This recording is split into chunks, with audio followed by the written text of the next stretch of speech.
दिल्ली में चुनावों की अब जो गर्मी है वो बढ़ती जा रही है। अब दिल्ली में भी हम देख रहे हैं कि जो मौसम ठंडा हुआ करता था उसमें अब गिरावट दर्ज हो रही है। अब मेहंदी जो है दोपहर में अगर हम जैसे फील्ड पे भी रहते हैं तो हम देखते हैं कि थोड़ा सा गर्मी का एहसास या एक नॉर्मल टेम्परेचर में हम लोग आ गए और अब प्यास भी हमें खूब लगती है। आपको लग रही है फील्ड पे काम करते समय? बिल्कुल, देखिए जनवरी का महीना चल रहा है, तापमान जो है 26 डिग्री तक भी पहुंच जा रहा है, तो बेशक हमें भी ये पानी की बोतल लेकर अपने साथ में चलना पड़ता है। हाइड्रेशन बहुत ज्यादा जरूरी है। पानी पीना है आपको अभी फिलहाल?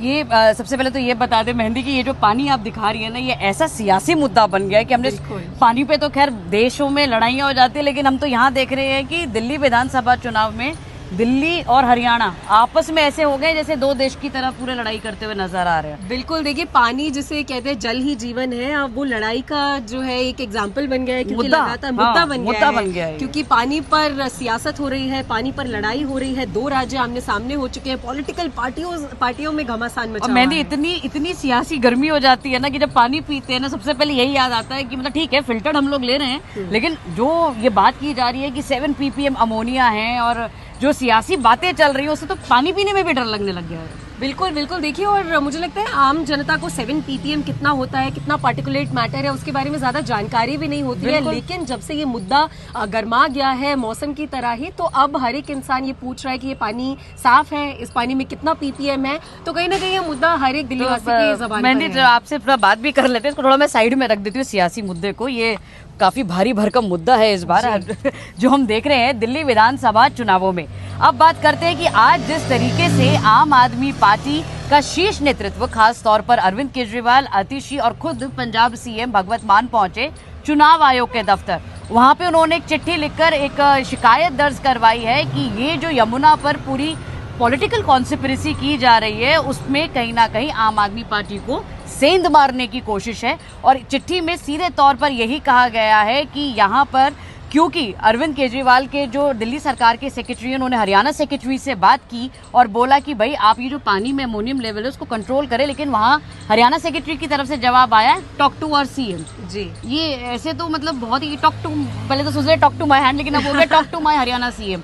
तो ऐसे में ये पॉलिटिकल कॉन्स्पिरेसी होती है नजर आ रही है कि अपने लिए? देखिए आम आदमी पार्टी ने आज प्रेस कॉन्फ्रेंस की तो उनका तो साफ तौर पर कहना है कि ये पूरा जो मुद्दा है वो राजनीति से प्रेरित है और ये पूरी पॉलिटिकल कॉन्स्पिरेसी आम आदमी पार्टी के खिलाफ की जा रही है, क्योंकि ये पहली बार नहीं है जब चुनावों में, दिल्ली के चुनावों में खासकर यमुना का जो मुद्दा है वो उठ रहा हो, पानी का मुद्दा उठ रहा हो। तो पहले ये जो मुद्दा था वो सिर्फ दिल्ली की सीमाओं में ही रहता था, लेकिन अब ये दिल्ली की सीमा को पार करके हरियाणा तक पहुंच गया है, क्योंकि अब आम आदमी पार्टी ये क्लेम कर रही है कि जो पानी हरियाणा की तरफ से छोड़ा जा रहा है वो अमोनिया से भरा हुआ पानी है और जो पीपीएम की भी हम बात कर रहे हैं वो हरियाणा की तरफ से बढ़ाकर दिल्ली की तरफ भेजा जा रहा है। तो कहीं ना कहीं आरोप प्रत्यारोप अब दिल्ली की राजनीति में नहीं, अब दिल्ली और हरियाणा की राजनीति में शुरू होगी। और इसमें एक टीचर की भूमिका या फिर एक प्रिंसिपल की भूमिका अगर कही जाए तो वो आ रही है चुनाव आयोग की। कल भी हमने देखा कि चुनाव आयोग ने चिट्ठी लिखी खुद अरविंद केजरीवाल को और उनसे 5 सवाल पूछे।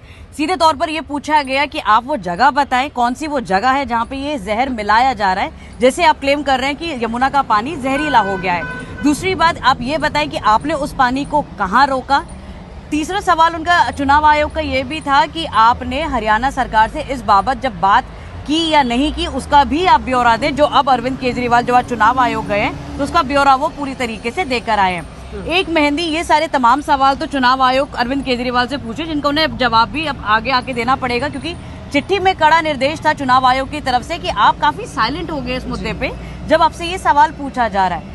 अब नई चीज तो देखने को मिल रही है मेहंदी, अब बात चाहे करें सौरभ भारद्वाज की जो दिल्ली कैबिनेट में मंत्री हैं, हरियाणा सीएम नायाब सैनी जो आज एक बार फिर जो है यमुना के घाट जाकर पानी पीकर दिखाएंगे। तो ऐसे में अब देख रहे सौरभ भारद्वाज भी नायाब सैनी की नकल उतार रहे हैं कि इंटीमेट उनको वो कर रहे हैं कि भाई आप कैसे एक्टिंग कर रहे थे, अब नायाब सैनी फिर जाके पानी पी के दिखा रहे। तो अब ये तो मतलब ये एक्टिंग का भी एक तरीके से कहें तो वार प्रत्यारोप पहले शब्दों से होते थे तो अब ये एक्टिंग स्किल्स भी सामने आ रही है। बिल्कुल मोनिका, देखिए मुझे कहीं ना कहीं लगता है मुद्दे को भटकाने की ये सब टैक्टिक्स होती है, क्योंकि जब किसी प्रदेश का मुख्यमंत्री वहां पहुंचते हैं तो एक बहुत बड़ा इवेंट उसे माना जा सकता है कि यमुना में एक मुख्यमंत्री पहुंच रहे हैं, वहां पर उनकी तरफ से जो प्रदूषित पानी है, जो सबको पता है प्रदूषित है, जो कि फैक्चुअली टेस्टेड भी पानी है कि प्रदूषित है, उसको पी रहे हैं। उसके बाद पॉलिटिकल पार्टियां भी उसकी नकल उतार रही हैं, एक्टिंग कर रही है। तो कहीं ना कहीं जो चुनाव आयोग ने इतने कड़े सवाल पूछे हैं कि किस तरीके से जो आरोप प्रत्यारोप है वो लगाए गए हैं, फैक्ट्स के बेसिस पर चुनाव आयोग की तरफ से सवाल किए गए हैं या बात की जा रही है, तो उन फैक्ट्स को कहीं ना कहीं पॉलिटिकल पार्टीज भटकाती हुई फिलहाल नजर आ रही है। क्योंकि हरियाणा जो है वो आम आदमी पार्टी पर आरोप लगा रही है, आम आदमी पार्टी हरियाणा पर आरोप लगा रही है, मुख्यमंत्री जा रहे हैं पानी पी रहे हैं, कैबिनेट मंत्री जा रहे हैं पानी पी रहे हैं। तो बेशक मुझे लगता है कि देश के बड़े नेता है, अपने स्वास्थ्य का ध्यान उन्हें भी रखना चाहिए। और सबसे बड़ी बात आपको ये भी बता दें कि दिल्ली में ये कोई पहली बार नहीं है जब यमुना में अमोनिया का स्तर बढ़ा हो। पहले भी हमने देखा है जब अमोनिया का स्तर एक मात्रा के बाद, नियमित मात्रा के बाद बढ़ जाता है तो कई वाटर ट्रीटमेंट प्लांट्स को दिल्ली में बंद करना पड़ता है। अब जो हरियाणा से पानी आ रहा है इसमें खास तौर से 3 वाटर ट्रीटमेंट प्लांट की बात है, जिसमें वजीराबाद है, चंद्रावल है और हथनीकुंड बैराज है, जहां से ये पानी पूरा आता है। अब ये जो पानी अब आ रहा है, इनको तो चलिए अब ये कह रहे हैं रोक दिया है। और अब आपको ये भी बता दें मेहंदी कि अब अरविंद केजरीवाल दिल्ली वालों को ये भी कह रहे हैं कि इसी तरीके से अगर अमोनिया की मात्रा बढ़ती रही तो हमें कई ट्रीटमेंट प्लांट्स हैं या कई जगह दिल्ली में सप्लाई बाधित करनी पड़ेगी। तो ऐसे में कहीं ऐसा तो नहीं कि अपनी बात साबित करने के लिए वाकई दिल्ली वालों को 2-4 होना पड़े पानी की समस्या से। बिल्कुल, क्योंकि देखिए दिल्ली वासियों के लिए पिछले बहुत समय से पानी एक बड़ी समस्या बन गया है। क्योंकि बहुत से इलाके ऐसे हैं जहाँ पर पानी आता ही नहीं है, जहाँ पर लोगों को टैंकर्स मंगवाने पड़ते हैं पानी के लिए, या फिर कई जगह ऐसी है जहाँ पर नाली से भी ज्यादा गंदा पानी आता है। क्योंकि हम लगातार ग्राउंड पर रहते हैं, लोगों से बातचीत करते हैं, तो सीवरेज का प्रॉब्लम एक तो बोलते हैं लोग की जो है मिक्सिंग होती है कि गटर का पानी वो लोग पी रहे हैं। तो ऐसे में आम आदमी पार्टी पे ये सवाल बहुत समय से उठ रहा है कि पानी फ्री पानी कहते हैं, फ्री बिजली कहते हैं, तो क्या फ्री पानी के बदले गंदा पानी मिलेगा? क्या फ्री पानी के बदले गटर का पानी पीना पड़ेगा? तो अब कहीं ना कहीं जब ये मामला और ज्यादा गर्माता हुआ नजर आ रहा है, जब हरियाणा भी कूद पड़ा है इस पूरे मामले में, तो आज अरविंद केजरीवाल की तरफ से ये स्टेटमेंट दी गई है कि अगर हम यानी कि आम आदमी पार्टी के जितने नेता हैं वो आवाज ना उठाते तो हो सकता है 1 साल तक दिल्ली वासियों को पानी ही नसीब नहीं होता। पानी नसीब तो कहीं ना कहीं मुझे लगता है जो फ्यूचर में होने वाला है वो अरविंद केजरीवाल अभी प्रिडिक्ट कर रहे हैं। और ये भी बात तो साफ है ना कि आप कहीं ना कहीं ये जो अच्छा हरियाणा की बात करें या दिल्ली की बात करें, देखिए दिल्ली के पास अपना कोई यहाँ पे स्रोत नहीं है, जो पानी आता है वो हम हरियाणा से ही लेते हैं।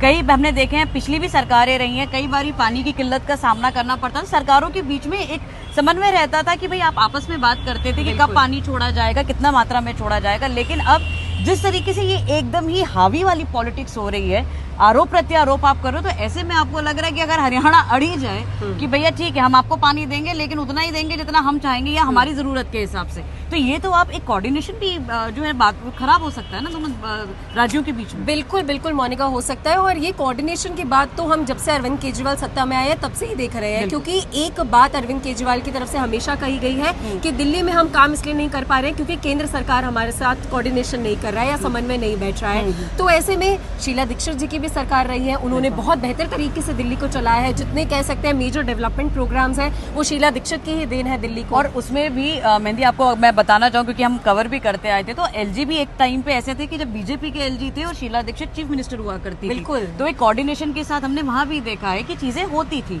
और देखिए जो वार्ता होती है ना वो एक आपको कहते हैं ना कि एक बोली आपकी, लेकिन आप ऐसे कटाक्ष करने पे या सीधे आरोप मढ़ने पे आ जाए तो उससे वाकई कोऑर्डिनेशन में मुझे तो लगता है कि फर्क पड़ेगा जरूर। बहुत फर्क पड़ता है क्योंकि दिल्ली में पिछले 10 साल से ये साफ तौर पर देखा जा रहा है क्योंकि हर एक काम ना होने की वजह केंद्र सरकार को ठहरा दिया जाता है। तो अब यमुना की सफाई या फिर गंदा पानी आने की सफाई का जो टीकरा है वो हरियाणा पे फोड़ा जा रहा है। तो कहीं ना कहीं अरविंद केजरीवाल से ये सवाल सिर्फ हमारा ही नहीं, साफ तौर पर मुझे लगता है पूरी जनता का भी होगा कि प्रॉब्लम का सोल्यूशन क्या है। प्रॉब्लम का आरोप प्रत्यारोप तो सबको समझ में आ रहा है कि हरियाणा सरकार जिम्मेदार है, उत्तर प्रदेश सरकार जिम्मेदार है, सेंट्रल गवर्नमेंट जिम्मेदार है।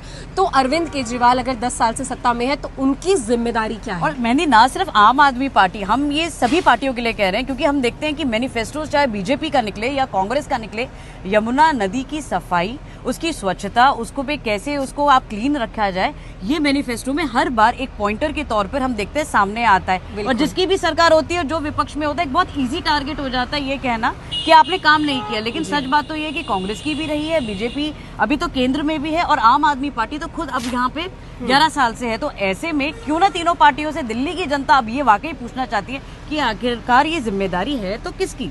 बिल्कुल पूछना चाहती है, क्योंकि बहुत साल हो गए यमुना हर बार के मैनिफेस्टो में मुद्दा रहा है और इस बार भी अरविंद केजरीवाल ने भी ये कहा है कि हम अब यमुना साफ कर देंगे।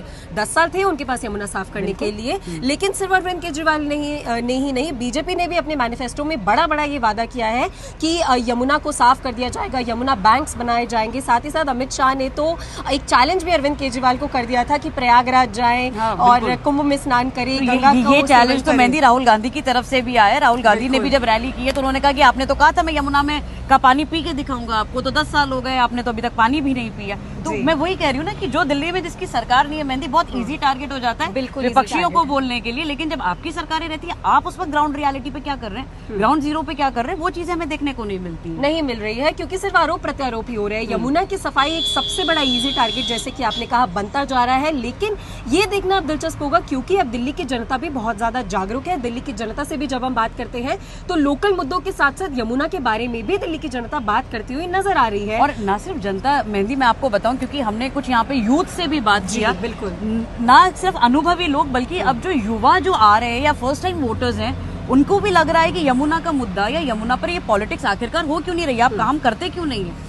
जनता तो अब सवाल पूछ ही रही है। मोनिका, मुझे लगता है अगले 5 साल जिस किसी की भी सरकार बने, कोई भी पार्टी सत्ता में आए, तो उसके लिए यमुना नदी को साफ करना प्रायोरिटी बेसिस पर अगर नहीं होता है तो दिल्ली की जनता अब खुले में सवाल करने की नौबत पर आ चुकी है, क्योंकि अभी चुनावों से पहले ही खुले में सवाल कर रही है। तो जब सरकार बन जाएगी, जो भी पॉलिटिकल पार्टी आएगी, क्योंकि हर एक पॉलिटिकल पार्टी के मैनिफेस्टो में यमुना की सफाई प्रायोरिटी लेवल पर बातचीत में लाया गया है, तो अब सबसे बड़ा चैलेंज है अगली सरकार के लिए यमुना नदी की सफाई करना। लेकिन ये वो तो हम हमेशा देखते हैं ना मेहंदी की, जब चुनाव आते हैं तो ये जितनी पॉलिटिकल पार्टीज हैं कई मुद्दों को लेकर आती हैं, और जैसे ही चुनाव खत्म, एक पार्टी जीती है जो भी हारी, उसके बाद सब ऑल गॉन बाय गॉन हो जाता है, फिर सब चीजें भूल जाती हैं और फिर उसके बाद कोई चर्चा भी नहीं होती। ऐसे में क्योंकि इस बार ये इतना हाई पॉलिटिकल ड्रामा जो चल रहा है अभी यमुना को लेकर, जाहिर सी बात है हम तो यही चाहेंगे कि ना ये मुद्दा पार्टियां भूलें और ना ही ये मुद्दा दिल्ली वाले भूलें, क्योंकि वाकई अगर पार्टीज कह रही हैं कि हम आपके लिए ये मुद्दा उठा रहे हैं, तो दिल्ली वालों की भी कहीं ना कहीं एक रिस्पॉन्सिबिलिटी जरूर बनती है कि आप जिस भी सरकार को चुने, 8 तारीख को चुनेंगे या वो बनकर आएंगी, तो उनकी सबसे प्रायोरिटी लिस्ट में यमुना होना चाहिए। और दिल्ली की जनता को भी मुझे लगता है अगले 5 साल तक अगर यमुना की सफाई नहीं होती है तो पुरजोर तरीके से, जोरदार तरीके से सरकारों से सवाल करना चाहिए। हमारा अधिकार है, दिल्ली की जनता का भी अधिकार है। तो बिल्कुल इसी अधिकार के साथ हम अब सवाल पूछते रहेंगे, आपके साथ जुड़ते रहेंगे। आप देखते रहिए इन खबर दिल्ली। मैं मोनिका सिंह अपने सहयोगियों के साथ आकर ऐसे ही अब जो जितने तमाम मुद्दे चल रहे हैं उस पर जो क्लैरिटी है वो अपने दर्शकों को देने की जरूर कोशिश करेंगे। आप देखते रहिए इन खबर दिल्ली। कुछ ऐसे मुद्दों के साथ हम फिर जुड़ेंगे।